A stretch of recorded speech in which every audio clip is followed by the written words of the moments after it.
Bapak Ibu, saudara-saudari terkasih, semoga saya bisa memberikan permenungan singkat saja terkait dengan bacaan-bacaan pada hari ini. Terkait dengan bacaan-bacaan pada hari ini, intinya sudah Anda sering dengar. Jadilah orang-orang yang wajar. Karena ketika Anda menjadi orang yang wajar, Anda tidak akan iri hati pada orang lain. Anda juga tidak akan tenggelam dalam perselisihan ataupun segala macam hal-hal yang buruk bagi manusia. Yang kedua, pesan Yesus supaya kita senantiasa waspada. Nah, terkait bacaan-bacaan pada hari ini saya tidak berani lebih lanjut lagi karena di belakang saya ada senior-senior yang jauh lebih memahami tentang bacaan Injil ini. Namun saya hanya mau mengungkapkan sukacita dan kegembiraan saya terkait dengan pesta tabisan imamat ke-20 ini. Semoga masih terkait juga dengan bacaan yang tadi telah kita dengar. Sukacita saya akan panggilan imamat ini terutama karena dua hal. Yang pertama, karena komentar-komentar dari banyak orang di sekitar saya tentang saya. Nah, komentar-komentar ini saya bagi jadi tiga. Ada komentar yang terlalu berlebihan, over ekspektasi, yang menyebabkan kekecewaan orang-orang, yaitu ketika orang mendengar nama saya, Johann Ferdinand Weishauer. Dalam benak banyak orang ini nanti akan tampil seorang pastor bule dengan hidung mancung. Lalu saya muncul dan saya tampil sebagai pastor orang Indonesia dengan hidung normal. Normal ya. Ya. Jadi yang nggak normal itu adalah yang terlalu mancung. Itu nggak normal. Lalu sisi sebaliknya. Tapi kita rata-rata itu hidungnya normal. Yang kedua, orang yang cenderung meremehkan atau merendahkan kehadiran saya. Bapak Ibu, saudara-saudari terkasih, ini pun saya anggap sebagai sukacita karena kemudian memacu semangat saya. Ketika saya di kelas 2 SMA masuk jurusan fisika, seorang guru matematika itu memanggil saya, "Ferry, coba saya lihat raport kamu. Kamu masuk FIS ya?" "Iya." Raport kamu itu biasa-biasa aja. Kamu sebetulnya nggak cocok masuk fisika. Kamu harusnya masuk kelas ekonomi." Gitu. Dalam hati saya ada dongkol. Jengkel saya minta ampun. Tapi hal itu memacu semangat saya hingga akhirnya ketika kelulusan SMA, seorang guru fisika, Pak Bambang, itu kemudian dengan suara lembut dan pelan ketika memanggil saya, dia mengatakan, "Ini lulusan terbaik dari kelas ini ya," gitu. Itu sudah memberikan kelegaan buat saya. Itu hal yang kedua. Hal yang ketiga, jadi kan yang over ekspektasi, yang berlebihan sudah, yang merendahkan sudah. Yang ketiga ini standar. Saya senang sekali bahwa saya kemudian menjadi standar. Seorang pastor kemarin baru pulang dari Australia, lalu kemudian dalam rapat pastores terakhir di katedral mengumumkan di depan pastor-pastor lain, ada Bapak Kardinal juga. Saya itu terpanggil karena Romo V. Dia itu pastor yang memenuhi standar. Kenapa saya terpanggil karena Romo V? Karena dalam pikiran saya Romo V aja bisa jadi pastor, apalagi saya gitu.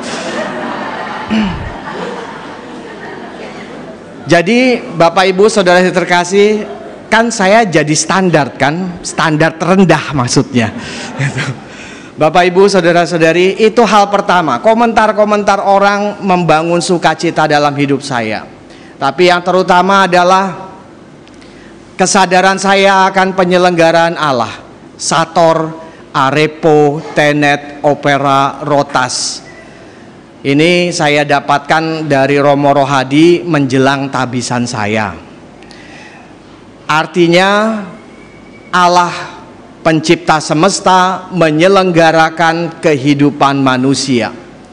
Dalam permenungan ini saya merasa tenang bahwa keberadaan saya pada akhirnya menjadi alat bagi Allah untuk menyelenggarakan kehidupan gereja.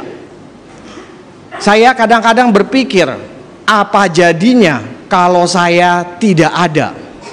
Lalu ternyata dengan cara pikir dan pendirian bahwa Allah menyelenggarakan kehidupan, saya ada atau tidak ada tidak menjadi penting lagi. Kalau saya tidak ada, pasti nanti ada orang lain yang akan merintis misi di tanah Papua. Kalau saya tidak ada, pasti nanti ada orang lain yang akan bangun gereja beton pertama di pedalaman Papua. Pasti nanti akan ada pastor yang dapatkan IMB untuk Kalvari. Kalau saya tidak ada, pasti akan ada pastor lain yang akan melaksanakan tugas itu. Maka saya bersukacita dan bersyukur bahwa karena keberadaan saya, Allah membuat saya menjadi salah satu baut kecil dalam satu mekanisme perputaran penyelenggaraan Allah dalam hidup ini. Bapak Ibu Saudara-saudari terkasih, demikianlah kita diundang untuk menjadi terus sadar bahwa keberadaan saya sebenarnya tidak terlalu penting.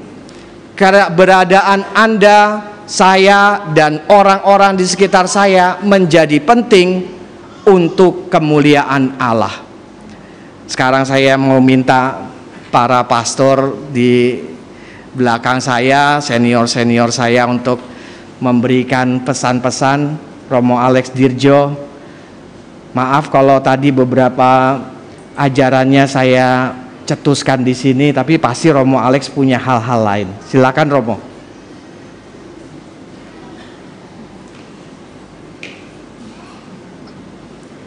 Saya pastor rekan di Cililitan. Pada waktu saya datang, Monsinyur Leo Sukoto berkata, di Jakarta sedang ada 3 pastor projo, Romo Suto Panitro, Romo Bambang Wiryo, dan Romo Wiyanto. Dari 3 itu sekarang tinggal 1. Tetapi kemudian mulai pendidikan imam-imam calon projo Jakarta. Kelompok terakhir yang saya terima itu Romo Samuel Pangestu, Romo Justinus Ardianto, dan Romo Ferdinand Weisheyer, Romo V ini. Waktu itu saya minta pada Romo Monsinyur Leo untuk mendidik mereka di kampung sawah. Maka saya bawa mereka bertiga jalan kaki malam-malam ke kampung sawah, diterima oleh umat di sana, dan kira-kira setahun mereka ada di kampung sawah. Saya ingin meniru Tuhan Yesus mendidik para calon-calon rasul di tengah umatnya.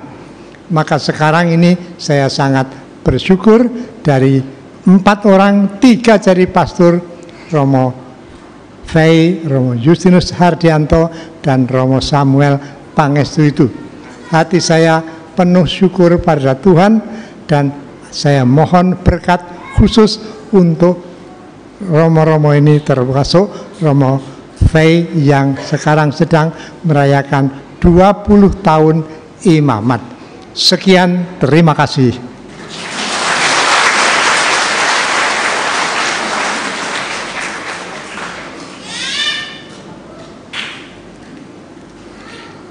Jelas beda yang dibandingke, ya kan? Maka jangan dibanding-bandingkan, wong ngono kok dibanding-bandingkan. Saya bersyukur mengenal Romo V dan waktu tabisan itu tahun 2002. Sebelum tabisan bersama saya di Cijantung. Saya merasa orang ini agak aneh.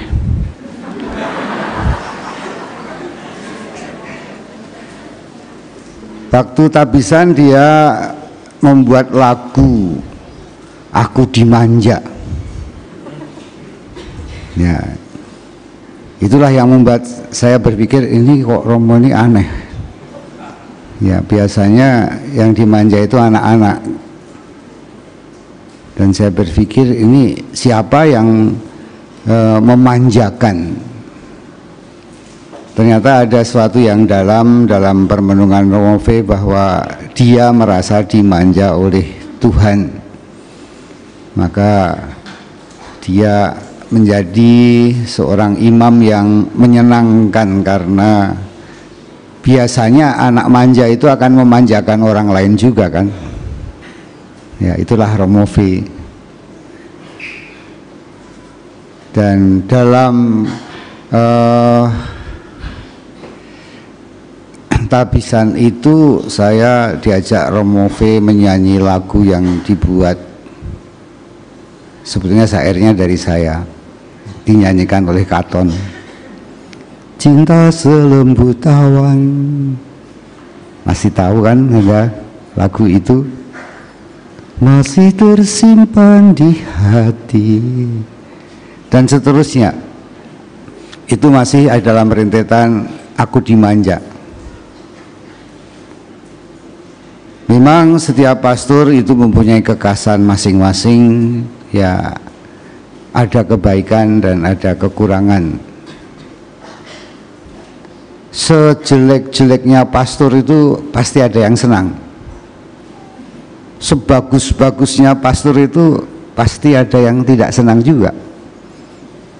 Ya. Tetapi itulah kita dalam segala kelemahan dan kelebihan kita dipakai oleh Tuhan. Dan seperti tadi Romo V katakan bahwa dia merasa beruntung karena dipakai oleh Tuhan.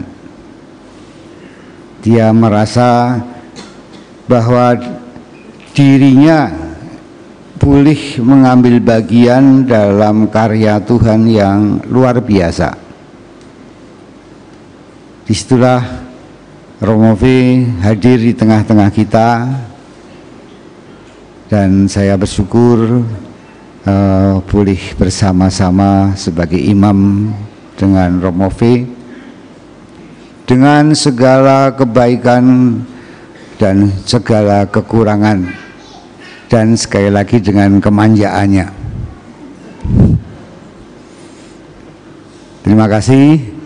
Semoga berkat imamat ini akan menjadi kekuatan.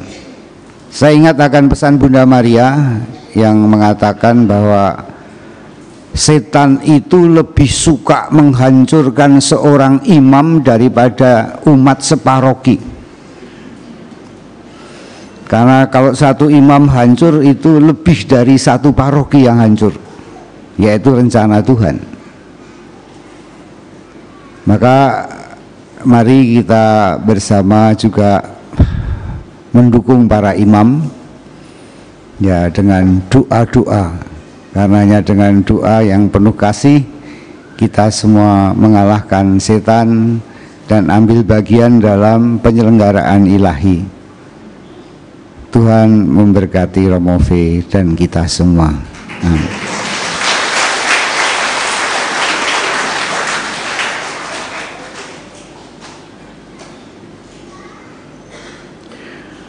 Bapak Ibu, saudara-saudari yang terkasih, ketika Romo Rohadi mengatakan Romo V itu orangnya aneh, dia ketawa, sekarang ketawa lagi dianya, umat juga ketawa, dan di sini ada Ibu Yanti, ibunya Romo V. Saya kira dia melihat keanehan anaknya dari kecil juga gitu ya, termasuk aneh mau jadi pastor. Terus yang kedua, dia tadi mengatakan bahwa Romo Rohadi dan saya itu membantu dia kalau dia lagi butuh duit. Saya cuma gede-gede kepala. Kok kayaknya saya cuma sebatas itu ya. Tapi dia nggak ngomong bahwa dia bukan hanya dapat duit dari saya, dia mungkin pinjam juga tapi dia lupa. Sampai sekarang belum bayar. Saudara-saudari yang terkasih, saya yakin bahwa kita sudah tahu siapa dia, Romo V. Dan Romo Rohadi sudah mengatakan memang setiap imam itu ada kekhasannya, ada kelebihan dan kekurangannya. Saya itu kalau mendengar omongan dia itu kadang-kadang ya jengkel sebetulnya. Tapi ya saya juga harus tetap mengasihi dia sebagai rekan imam saya, sebagai saudara saya. Namun yang menarik bahwa dalam apa yang dikerjakan oleh saudara saya ini adalah dia berusaha juga untuk hidup menjalankan tugas bagi umat supaya umat tumbuh di dalam iman, harapan, dan kasih. Dan itulah yang kita dengar di dalam bacaan-bacaan hari ini, di mana orang diajak memang untuk waspada, orang diajak untuk berjalan dalam terang Tuhan, karena orang memiliki pengharapan. Kita dalam masa Advent pun juga diajak untuk menumbuhkan harapan kita akan Kristus Yesus yang akan kita rayakan kelahirannya pada pesta Natal yang akan datang. Perayaan Natal, perayaan Advent bukan hanya perayaan liturgis, tetapi suatu perayaan kehidupan kita umat manusia. Karena apa yang kita rayakan itu bukan sekedar upacara saja, tetapi menyangkut hidup kita sekarang maupun di masa mendatang. Menjadi imam, menjadi awam, sama tugasnya, yaitu merasul di tengah dunia. Semoga kita semua mempunyai semangat yang telah Tuhan berikan kepada Romo V, yaitu terus berusaha menumbuhkan harapan baik bagi diri kita sendiri maupun bagi banyak orang, supaya orang sungguh-sungguh boleh bersukacita dalam Tuhan. Tuhan memberkati.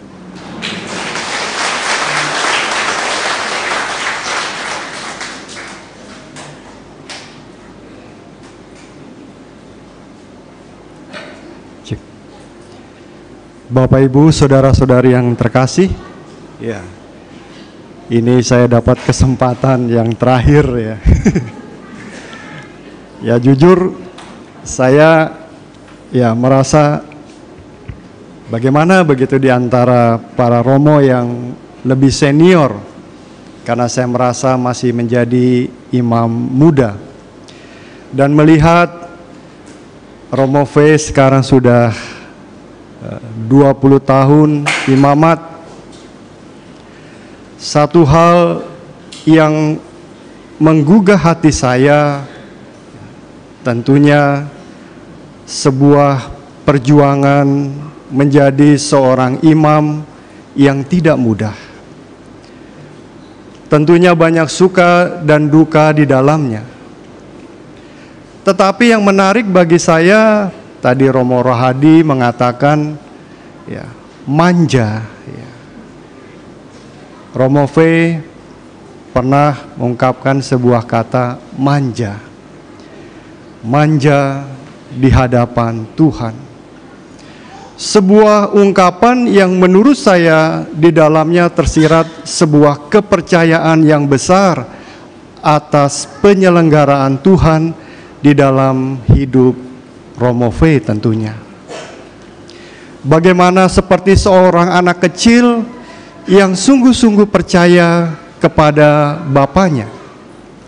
Ya, kalau saya ilustrasikan, mungkin Bapak Ibu yang pernah punya anak kecil ya, kalau pas lagi main-main gitu ya, nang ning nung dilempar, iya Pak, tangkap lagi kan?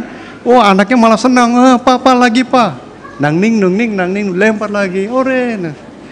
Si anak tidak merasa khawatir, tidak merasa takut bahwa ketika dia akan kembali lagi ke tangan bapaknya, dia pasti akan diselamatkan dan tidak akan dibiarkan begitu saja.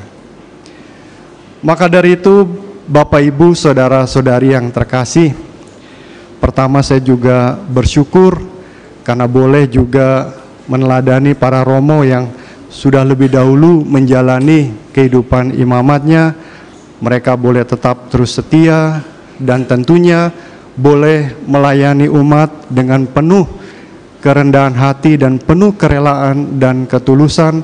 Tentunya ini juga perlu kita semangati bersama di dalam kehidupan kita menggereja, di dalam kehidupan kita khususnya di dalam keluarga, supaya kita pun juga boleh tetap terus setia dan penuh kerendahan hati melayani satu dengan yang lain, dimulai di dalam keluarga. Sekali lagi propesiat buat Romo V untuk 20 tahun imamatnya. Tuhan memberkati kita semua.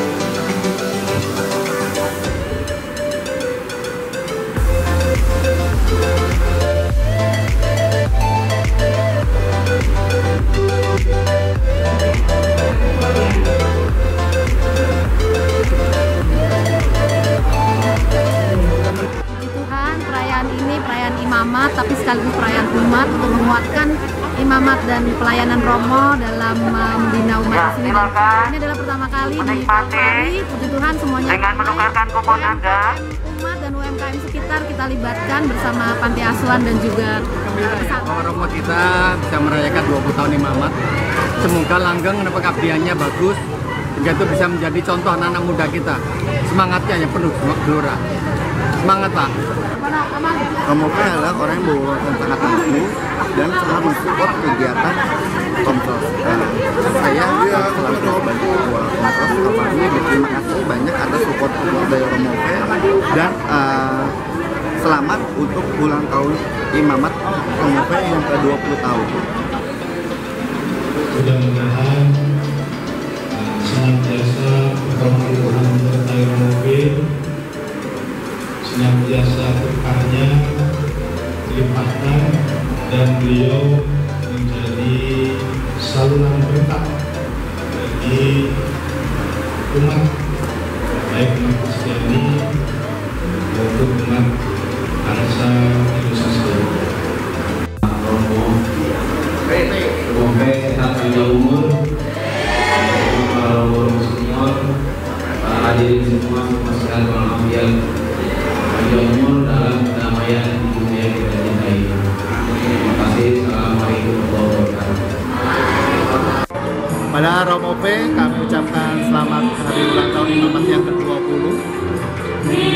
ibaratkan manusia 20 itu sudah kita anggap dewasa ya. Oleh karena itu semoga Romo bisa lebih bijaksana dan bijaksini di dalam pengembalaan umat di Kalvari. Salah satu hal yang sangat unggul adalah kita mendapatkan IMB dari Pemda DKI. Mungkin kita bisa hitung bersama ya Romo ya. Kalau pasal 10